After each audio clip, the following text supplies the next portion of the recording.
नमस्कार। एनटीभी कोहलपुर समाचारमा स्वागत छ। म दुर्गा भट्ट र सांकेतिकरणमा हुनुहुन्छ दोभाषी दिपा थापा। बौद्ध दर्शनको विस्तारबारे बहस गर्ने हामीहरू बुद्धलाई कति चिनेका छौं? विश्वले पछ्याइरहेको यो दर्शन र उपदेश हामी आफैले किन व्यवहारमा लागू गर्न सकेनौं? धर्म र धर्मान्तर बारे बेला बेला हुने राष्ट्रिय बहसमा समेत चर्चामा नआउने आफ्नै आँगनबाट उदाएको बुद्ध धर्म शान्त किन छ? आजको समाचारमा बौद्ध दर्शनलाई केन्द्रमा राखेर स्थापना गरिएको विश्वविद्यालयले के गरिरहेको छ र अहिले कस्तो अवस्थामा छन् लुम्बिनीमा रहेको राष्ट्रिय गौरवका आयोजना। तर सुरुमा प्रमुख समाचार। बौद्ध दर्शन र बुद्धका उपदेशहरू पाठ्यक्रममा समावेश गर्न राष्ट्रपति विद्यादेवी भण्डारीको आग्रह। पुरातात्विक सम्पदाको उत्खनन र संरक्षण गर्नुपर्नेमा जोड। प्रदेशमा रहेका राष्ट्रिय गौरवका आयोजनाको प्रगतिबारे लुम्बिनी सरकारको चासो। आयोजनाका प्रतिनिधिलाई समयमै काम गर्न निर्देशन। सशस्त्र द्वन्द्वपछि देश शान्ति प्रक्रियामा पुगे पनि न्याय नपाएको पीडितहरूको गुनासो कायमै। संक्रमणकालीन न्याय सम्पादनको काम अधुरै। वायु प्रदूषण बढेपछि भारतको नयाँ दिल्लीका विद्यालय अनिश्चितकालका लागि बन्द। प्रदूषण नियन्त्रणको योजना कार्यान्वयन गर्न अदालतको आदेश। र 19 वर्ष मुनिको वाइवाई पुरुष राष्ट्रिय क्रिकेट अन्तर्गत कर्णालीको संघर्षपूर्ण जित। प्रदेश नम्बर 2 मात्र 2 विकेटले पराजित।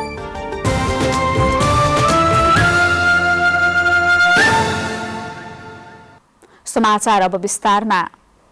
राष्ट्रपति विद्यादेवी भण्डारीले गौतम बुद्धका कालजयी उपदेश तथा शिक्षालाई आफ्ना पाठ्यक्रममा यथाशक्य समावेश गर्न विश्वविद्यालयलाई आग्रह गर्नुभएको छ। लुम्बिनी बौद्ध विश्वविद्यालयको 17औं वार्षिकोत्सव तथा त्रियान प्रज्ञा सम्मेलन एवं केन्द्रीय पुस्तकालय भवनको उद्घाटन गर्दै उहाँले 2600 वर्षदेखि एसिया महाद्वीपको भूगोलमा स्थापित बौद्ध दर्शन आजको युगमा सम्पूर्ण विश्वभरि फैलिरहेको र विश्वका प्रतिष्ठित विश्वविद्यालयहरूले बौद्ध दर्शनलाई आफ्नो प्राज्ञिक कार्यक्रमका रूपमा समावेश गर्दै गएको उल्लेख गर्नुभयो। बुद्धकालीन ज्ञान र शिक्षालाई वर्तमान सन्दर्भसँग जोडेर शिक्षा प्रणाली, पाठ्यक्रम र पठन पाठनका क्षेत्रमा अवलम्बन गर्न सके लुम्बिनी विश्वविद्यालयको बहुआयामिक तथा थप अभिवृद्धि हुने उहाँको विश्वास छ।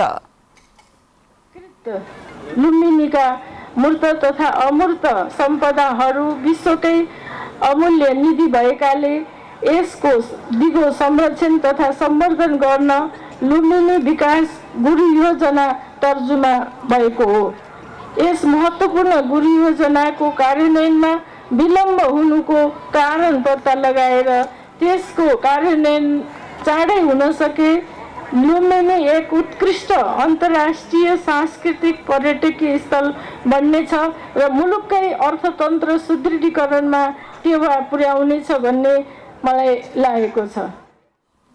राष्ट्रपति भण्डारीले बौद्ध विश्वविद्यालयले लिएको आफ्नो लक्ष्य र उद्देश्यलाई ओझेलमा नपारी स्वदेशी तथा विदेशी विद्यार्थी एवं अनुसन्धानकर्तालाई आकर्षित गर्नुपर्ने बताउनुभयो। मुलुकको मौलिक परम्पराका रूपमा विकसित भएको बुद्धकालीन ज्ञान तथा शिक्षालाई विद्यालय तहदेखि उच्च तहको पाठ्यक्रममा समावेश गर्दै समय सापेक्ष तुल्याउनु पर्ने भनाई राख्नुभयो। विशेष रूपमा कपिलवस्तु, रूपन्देही र नवलपरासी तथा देशैभर फैलिएका बुद्ध र बौद्ध शिक्षासँग सम्बन्धित पुरातात्विक सांस्कृतिक सम्पदाको उत्खनन, संरक्षण तथा सम्वर्धन गर्न अग्रसर हुनुपर्नेमा उहाँको जोड छ। कपिलवस्तुको नमुना धार्मिक तथा पर्यटकीय स्थलको रूपमा चिनिएको मनोकामना संस्कृत विद्यापीठ तथा गुरुकुलको सहयोगार्थ महायज्ञ सुरु गरिएको छ।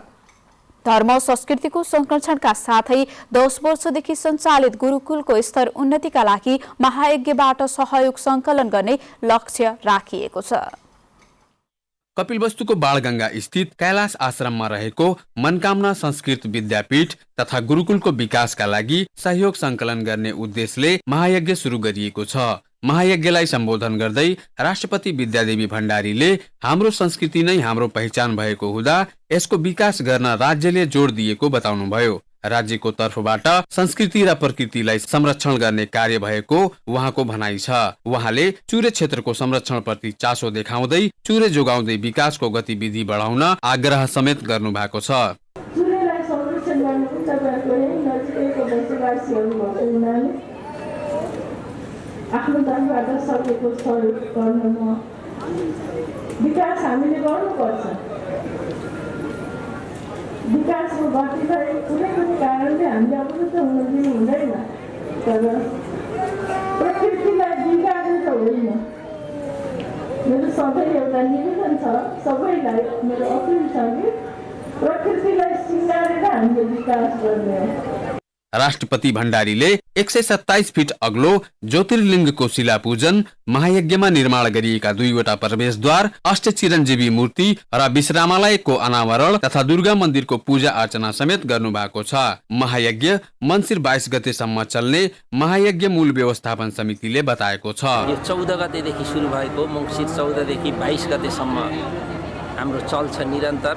यस बीचमा हामीहरूले 14 गते उद्घाटन गरिदियो छ अनि यसै बीचमा हाम्रो राष्ट्रपतिको यहाँ आगमन भयो र यहाँ विभिन्न स्थानहरूको खास गरी अष्टचिरञ्जीवी महाकुण्डहरूको र यो हरिद्वारको उद्घाटन पनि गरिदिनु भयो। नन्दनगर स्थित कैलाश आश्रमलाई लुम्बिनी प्रदेशकै प्रमुख धार्मिक पर्यटकीय गन्तव्य बनाउने गरी आफूहरू अगाडि बढेको स्वामी लोकानन्द महाराजले बताउनुभयो। मङ्सिर 22 गतेसम्म हुने महायज्ञमा यसपटक अन्तर्राष्ट्रिय कथावाचक आचार्य पण्डित श्री सत्यराज अवस्थीले कथावाचन गर्नुहुनेछ।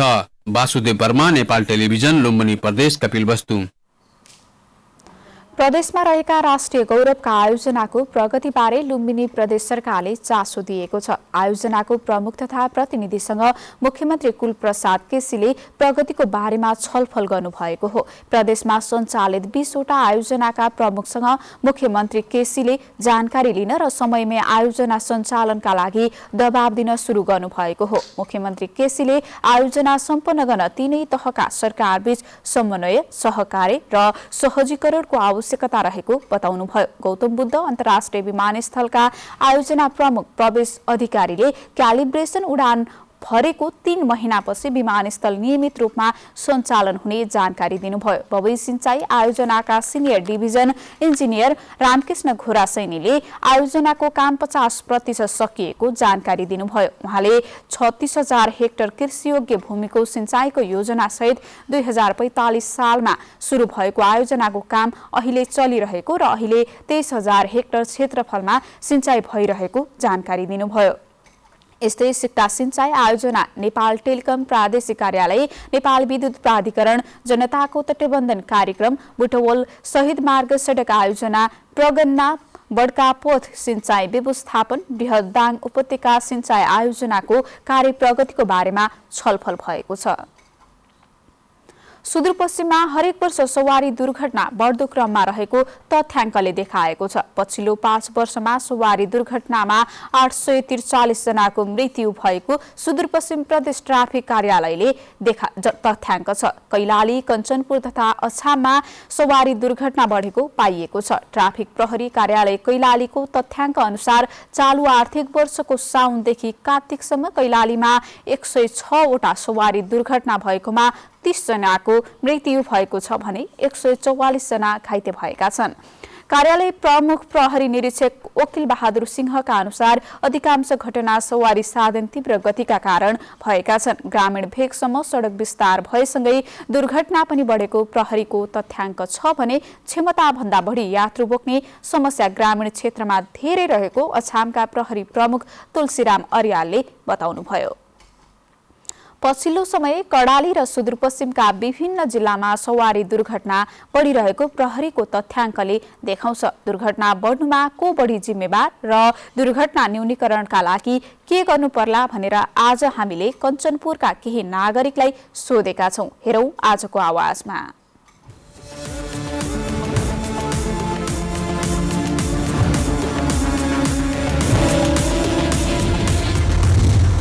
सडक नराम्रो हुनको कारणले धेरै दुर्घटनाहरू भइरहेको छ। सरकारले बनाइदिनु पर्यो अब रोडहरू, अनि धेरै जस्तो मानिसहरू नियम पालना गर्दै छैनन् आजभोलि।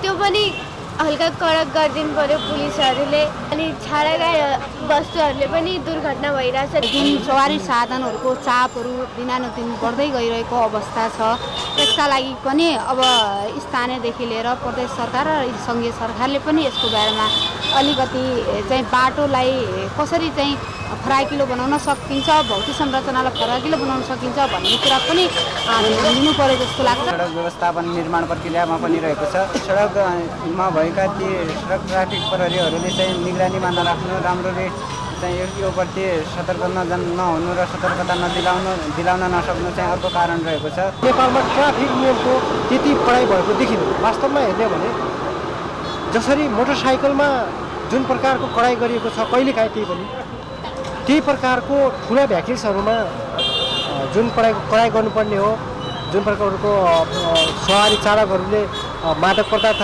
सेवन गरेर चलाइरहेको छ त्यो चेक जाँच त्यो पनि एकदमै प्रभावकारी भएको छैन।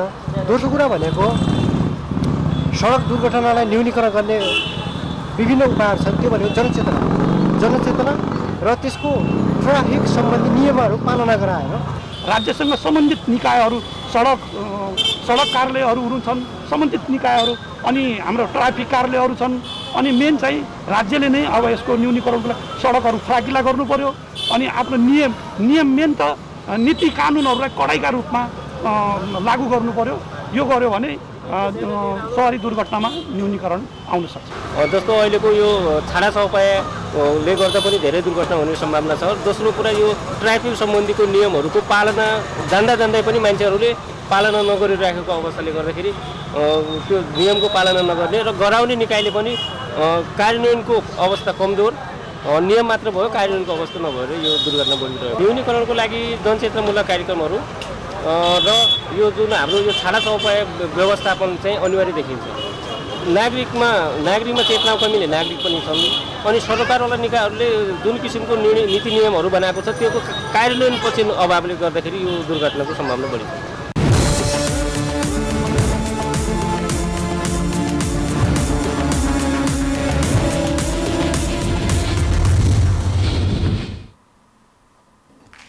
समाचारको क्रम जारी नै छ। अहिलेलाई एकैछिनको विश्राम।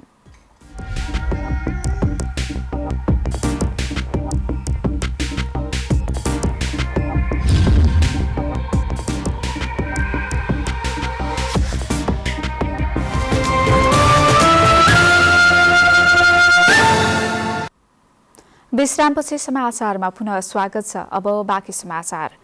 कर्णाली र सुदूरपश्चिम प्रदेशका पहाडी जिल्लाको विद्युत प्रणाली सुधारका लागि सरकारले विशेष योजना बनाएको छ। कर्णाली प्रदेशका जिल्लामा विद्युत उपलब्ध गराउने कोहलपुर सुर्खेत 132 केभी प्रसारण लाइन निर्माणका लागि केही दिन अघि मात्रै एसियाली विकास बैंकसँग ऋण सम्झौता भएको छ। विद्यमान 33 केभी क्षमताको प्रसारण लाइनको स्तर उन्नति गरेर हाई भोल्टेज प्रसारण लाइन निर्माण गर्न थालिएको हो। प्रसारण लाइनको क्षमता वृद्धिका लागि नेपाल विद्युत प्राधिकरणले धेरै पहिलेदेखि प्रयास गरे पनि राष्ट्रिय निकुञ्ज भित्रका रुख कटान तथा वन क्षेत्रको जग्गा प्राप्तिमा समय लागेका कारण अपेक्षित प्रगति हुन सकेको छैन। कोहलपुरबाट सुर्खेतसम्मको प्रसारण लाइनको क्षमता 33 केभी भए पनि सुर्खेतबाट दैलेख, जुम्ला, कालीकोट पुगेको प्रसारण लाइनको क्षमता 11 केभी मात्रै रहेको छ।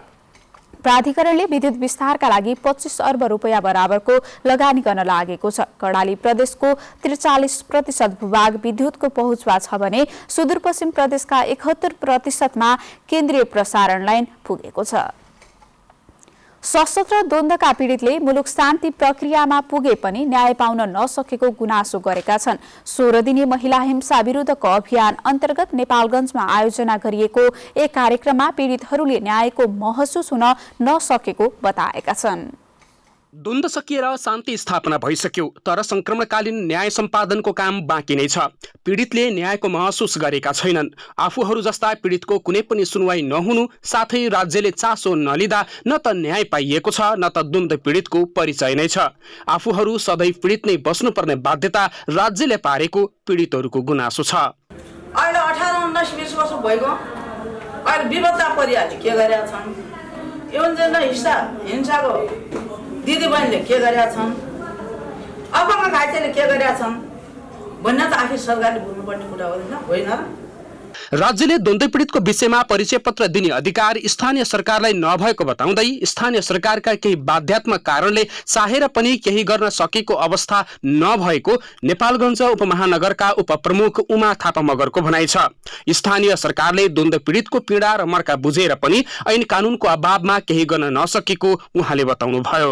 हामीलाई थाहा छ तपाईलाई कहाँनिर पीडा छ भन्ने कुरा, हामीलाई थाहा छ तपाईलाई कहाँनिर समस्या छ भनेर, तैपनि स्थानीय सरकारको हिसाबले हाम्रो जुन क्षेत्राधिकार छ त्यो क्षेत्राधिकारले सबै चाहिँ न्याय हामी यहाँलाई दिन सक्दैनौँ। जुन पीडा तपाईँलाई जति छ त्यति हामीलाई पनि छ, किनभने तपाईँहरूको प्रतिनिधि नै हो हामी। तपाईँले चुनेर पठाउनु भएको यस अर्थमा तपाईँहरूसँगको पीडासँगै हामी पनि सकेसम्म यो पीडालाई कम गर्न पाए हुन्थ्यो भन्ने चाहिँ हाम्रो भित्री चाहना चाहिँ हुन्छ।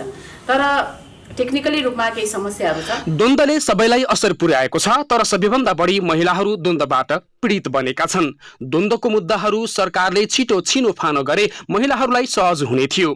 विगतलाई भुल्ने गरी पीडितलाई न्याय दिनको लागि सरकारले पहल गर्नुपर्ने अधिकार कर्मीहरू बताउँछन्। 2062-63मा व्रत शान्ति सम्बन्धता पश्चात सबैले एउटा शान्तिको महसुस गर्यौं, तथापि जो अति नै प्रभावित पीडितहरू हुनुहुन्थ्यो उहाँहरूले अहिलेसम्म उहाँहरूको घाउमा खाटा लाग्न सकेको छैन।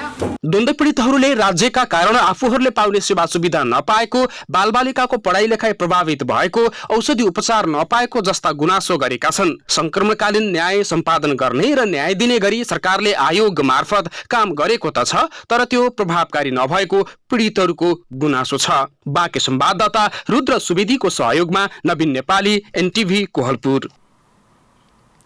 लैंगिक हिंसा अन्त्यका लागि दाङमा हिंसा पीडित परिवारका श्रीमान श्रीमतीलाई एकै ठाउँमा राखेर समविकास अभियान सुरु गरिएको छ। यसरी सञ्चालन गरिएको अभियानले हिंसा प्रभावित परिवारभित्र मेलमिलाप र व्यवहार परिवर्तन गर्न मद्दत पुर्याउने अपेक्षा गरिएको छ।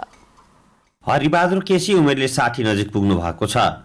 श्रीमान श्रीमतीको बीचमा मेलमिलाप छ, तर समाजमा महिलाहरूमाथि विभिन्न नाममा अझै हिंसा भइरहन्छ। थोरै घटना बाहिर आउँछन्, तर धेरै घटना घरभित्रै सीमित हुने गरेका छन्। महिलामाथि हुने हिंसा न्यूनीकरणको लागि श्रीमान श्रीमतीको बीचमा मेलमिलाप जरुरी रहेको र अहिले सञ्चालन गरिएको समविकास अभियानले सहयोग पुगेको हरिबहादुर केसीले बताउनुभयो। बुढाबुढी मिल्ने, बुढाबुढीले चाहिँ एक आपसमा मेलजुलले काम गर्ने, बुढालाई चाहिँ दुःख परेको भए बुढीले साथ दिने, बुढीले दुःख परेको बेलामा चाहिँ बुढाले पनि साथ दिनुपर्ने कुरो हुँदैछ। लैंगिक हिंसा विरुद्धको 16 दिने अभियान चलिरहेको छ। यो अभियानको क्रममा हिंसा प्रभावित परिवारका श्रीमान श्रीमतीलाई एकै ठाउँमा राखेर समविकास तालिमको माध्यमबाट सचेतना अभियान थालिएको छ। यो अभियान सञ्चालन गरिएपछि समाजमा सकारात्मक सन्देश प्रवाह भएको छ। कमला केसीलाई झै झगडा गर्नुभन्दा मिलेर बस्नु नै उचित लाग्ने गर्छ, तर अझै महिलालाई समाजले हेर्ने दृष्टिकोणमा परिवर्तन हुन नसकेको बुझाइ उहाँको छ। त्यो महिलाहरूलाई त अब हिंसा यसो ह्याप्ने अनि त्यो त चलन अब अझै पनि छन् त, अब त्यो यस्तो नहोस् हामीले पनि अब त्यो तिनलाई भन्न पर्यो, सिकाउन पर्यो। राप्ती गाउँपालिकाले विगतदेखि नै समविकास अभियानलाई निरन्तरता दिँदै आएको छ। लैंगिक हिंसा पीडितलाई नै अभियानमा सहभागी गराएर सचेतना दिने गरिएको छ, जसले गर्दा समाजमा लैंगिक हिंसा न्यूनीकरण हुन थालेको महिला बालबालिका तथा ज्येष्ठ नागरिक शाखाका प्रमुख जीवन कुमारी जीसीले बताउनुभयो। जानेर नजानेर हामीले हिंसा गरिराखेका रहेछौँ। अब हामी यो सानो कुराले पनि हामी हिंसा गरेको रहेछौँ। हामीले अब आफ्नो श्रीमती हो अथवा आफ्नो श्रीमान हो भनेर जथाभावी शब्द प्रयोग गरेका थियौँ। यो पनि हिंसाको एउटा बाटो रहेछ। विभिन्न हिंसाहरू गरेका छन्। अब यसबाट केही सुधार होस् अथवा न्यूनीकरण हुँदै जाओस् भन्ने उद्देश्यले हामीले यो कार्यक्रम राखेका छौँ। लैंगिक हिंसा सुरु हुने पहिलो स्रोत घर परिवार नै हो, त्यसपछि समाज हुँदै अन्य स्तरमा पुग्छ। महिला भएकै कारण अथवा पुरुष भएकै कारण, त्यसैगरी अन्य लिङ्गी भएकै कारण गरिने भेदभावपूर्ण व्यवहार नै लैंगिक हिंसा हो। तसर्थ हरेक क्षेत्रमा समान अवसर र समान व्यवहारको आवश्यकता पर्छ। दशरथ घिमिरे, नेपाल टेलिभिजन, लुम्बिनी प्रदेश, दाङ। सन् 2022 सम्म बाघको संख्या 250 पुर्याउने नेपालको लक्ष्य पूरा हुने देखिएको छ। 4 वर्ष अघि नेपालमा गरिएको बाघ गणनामा 235 रहेको थियो। सरकारले यही मङ्सिर 19 गतेबाट फेरि बाघको गणना गर्दैछ, जसमा सरकारले अन्तर्राष्ट्रिय मञ्चमा प्रतिबद्धता गरे अनुरूप सन् 2022 मा नेपालमा बाघको संख्या 250 भन्दा बढी हुने अनुमान गरिएको हो।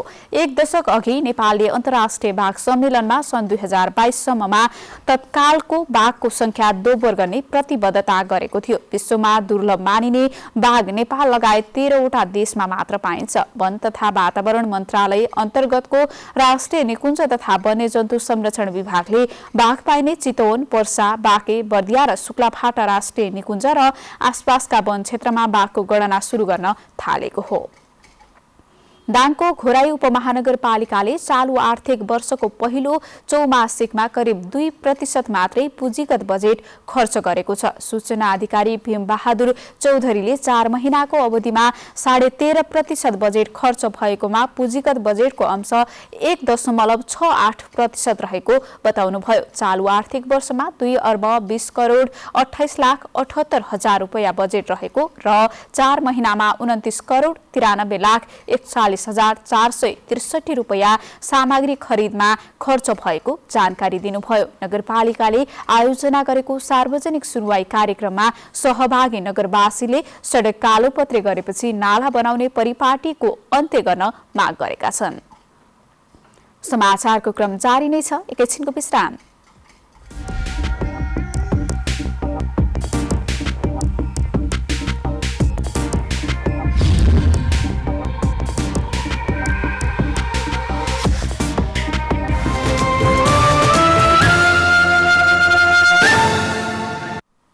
तपाईं एनटीभी कोहलपुर हेर्दै हुनुहुन्छ। अब बाँकी समाचार।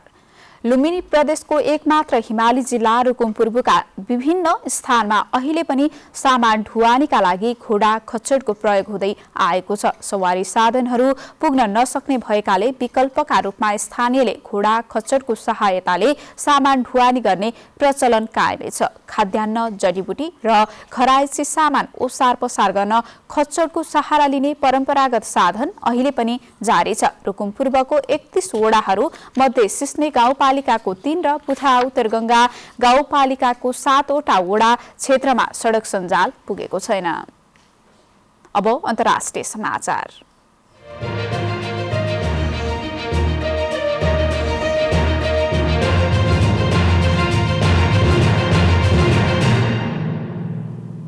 भारतको राजधानी नयाँ दिल्लीका सबै विद्यालय अनिश्चितकालका लागि बन्द गरिएको छ। आज दिल्लीका वातावरण मन्त्री गोपाल रायले शहरको वायु प्रदूषण खराब बन्दै गएपछि भोलिदेखि सबै विद्यालय बन्द गरिने बताउनुभयो। भारतको सर्वोच्च अदालतले बिग्रदो वायु प्रदूषण बीच बालबालिकाका लागि भौतिक कक्षा सञ्चालन गर्ने केजरीवाल नेतृत्व सरकारको आलोचना गरेपछि भोलिदेखि सबै विद्यालय बन्द गर्न लागिएको हो। हिजो अदालतले वयस्कले घरमै बसेर काम गरिरहेका बेला बालबालिकालाई विद्यालय जान बाध्य पारिएको भन्दै दिल्ली सरकारमाथि सवाल उठाएको थियो। अदालतले केन्द्र सरकारलाई वायु प्रदूषण नियन्त्रण सम्बन्धी योजना ल्याएर कार्यान्वयन गर्न समेत भनेको छ।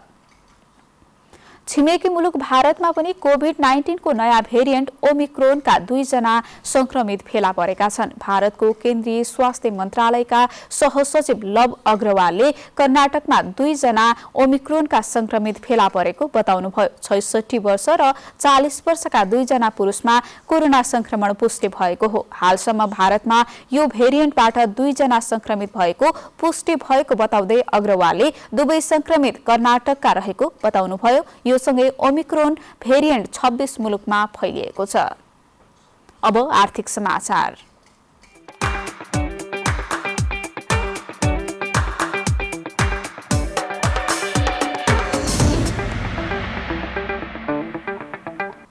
मौद्रिक नीतिको त्रैमासिक समीक्षापछि लगातार जसो घटेको शेयर बजार आज पनि उच्च अङ्कले घटेको छ। साताको पहिलो दिन आइतबार 80 अङ्कले घटेको शेयर कारोबार मापक निप्से परिसूचक हिजोसम्म आइपुग्दा 5 अङ्कले बढेर सुधारको संकेत देखाएको थियो, तर आज त्यो क्रम जारी रहन सकेन। आज नेप्से परिसूचक 49 अङ्क भन्दा बढीले घट्दा 2600 भन्दा तल झरेको छ।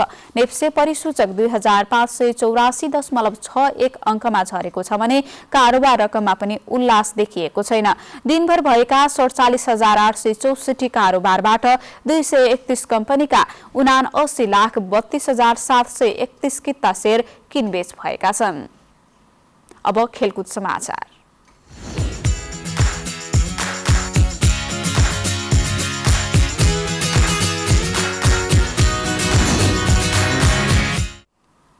उन्नाइस वर्ष मुनिको वाइवाई पुरुष राष्ट्रिय क्रिकेट प्रतियोगिता अन्तर्गत कर्णाली प्रदेशले प्रदेश 2 माथि 2 विकेटको संघर्षपूर्ण जित दर्ता गरेको छ। 46 रनको लक्ष्य पूरा गर्न कर्णालीले 8 विकेट गुमाएको थियो। कर्णालीले 13.3 ओभरमा लक्ष्य पूरा गरेको थियो। कर्णाली विरुद्ध पराजित भएसँगै प्रदेश 2 प्रतियोगिताबाट बाहिरिएको छ। यसअघि नै प्रतियोगिताबाट बाहिरिएको कर्णालीले पनि 6 मध्ये 2 खेलमा जित हात पार्दै प्रतियोगिता टुङ्ग्याएको छ। आज भएको अर्को खेलमा प्रदेश 1 लाई गण्डकी प्रदेशले पराजित गरेको छ। गण्डकीले फाइनलको सम्भावना कायमै राखेको हो।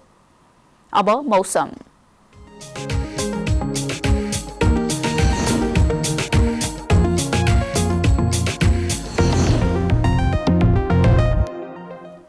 आज सुदूरपश्चिम कर्णाली र लुम्बिनी प्रदेशका पहाडी भूभागको थोरै स्थानमा हल्कादेखि मध्यम वर्षा हुनुका साथै उच्च पहाडी र हिमाली भूभागका धेरै स्थानमा मध्यमदेखि भारी हिमपात भयो। आज राति पनि सुदूरपश्चिम कर्णाली र लुम्बिनी प्रदेशको पहाडी भूभागको थोरै स्थानमा हल्कादेखि मध्यम वर्षाको सम्भावना छ भने उच्च पहाडी र हिमाली भूभागको धेरै स्थानहरूमा मध्यमदेखि भारी हिमपातको सम्भावना छ। अब मौसम सम्बन्धी थप विवरण।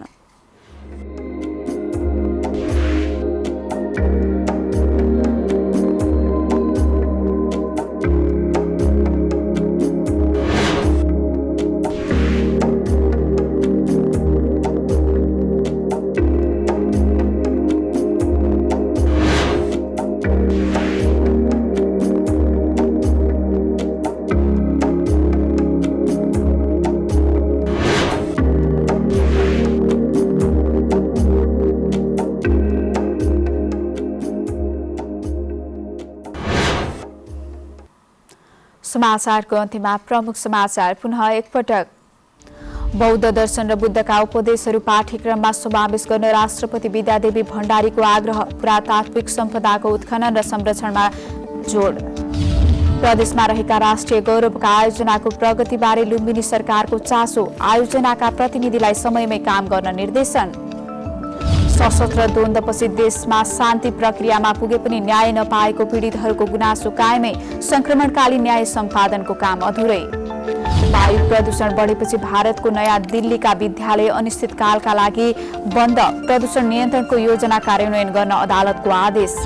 र 19 वर्ष मुनिको वाइवाई पुरुष राष्ट्रिय क्रिकेट अन्तर्गत कर्णालीको संघर्षपूर्ण जित। प्रदेश नम्बर 2 मात्र 2 विकेटले पराजित।